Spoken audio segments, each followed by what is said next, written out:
విశ్వాసం బట్టి నిలిచి ఉన్న నీవు భయపడు దేవునికి. ఒకవేళ నువ్వు భయపడకపోతే, ఒకవేళ దేవుని యొక్క అనుగ్రహం నీ పైన లేకుండా నువ్వు పోగొట్టుకుంటే ఏమవుతావు నువ్వంటే, నువ్వు కూడా నరికివేయబడతావు అని చెప్తున్నాను.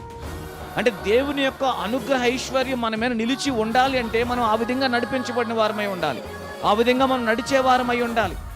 అంతేగాని మన జీవితంలో ఈ రోజు వరకు ఉన్నదాన్ని బట్టి మనం ఎప్పుడు కూడా అతిశయించకూడదు. అందుకే చెప్పాడు, అడివి ఒలీవ మొక్కనటువంటి మనల్ని మంచి ఒలీవ మొక్కనటువంటి దాంతో అంటు కట్టాడు దేవుడు.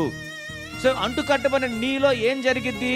నూతనత్వం వచ్చిద్ది, మనకు మార్పు కలుగుతాం, మనం మంచివారుగా మార్చబడతాం, మన క్రియలు మంచిగా ఉంటాయి, మన మాట 10 మందికి ఆశీర్వాదకరంగా మారిద్ది. మనం వెళుతున్న ప్రతి స్థలములో అనేకులు నిన్ను గురించి మాట్లాడుతున్నప్పుడు నువ్వేం చేయాలి? గర్వించాలా, భయపడాలా? ఎవరైతే గర్విస్తారో వారు నరికివేయబడతారు. ఎవరైతే దేవునికి భయపడి ఇది దేవుని వల్ల కలిగింది, మహిమ ఘనత ప్రభావములు ఆయనకు మాత్రమే కలగాలని ఎవరైతే హృదయంలో ఆయన స్తుతించి మహిమపరుస్తారో వారిపైన నిత్యము ఆయన కరుణా కటాక్షములంట నిలిచి ఉంటాయి అని చెప్తున్నాడు.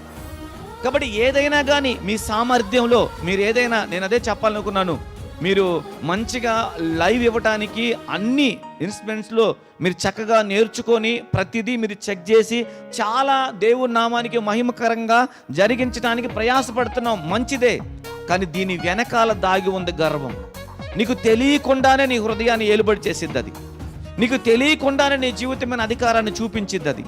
అలాంటి సమయంలో దేవుని యొక్క కరుణైశ్వర్యం మన మీద నుంచి తొలగిపోయింది అనుకోండి, మనం ఏం చేయలేం.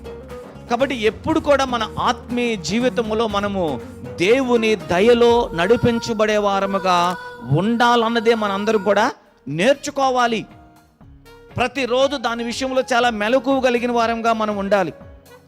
అలా మనం లేమనుకోండి, మన జీవితంలో దేవుని యొక్క ఐశ్వర్యం, కరుణ ఐశ్వర్యం ఏం చేస్తుంది? తొలగిపోతుంది.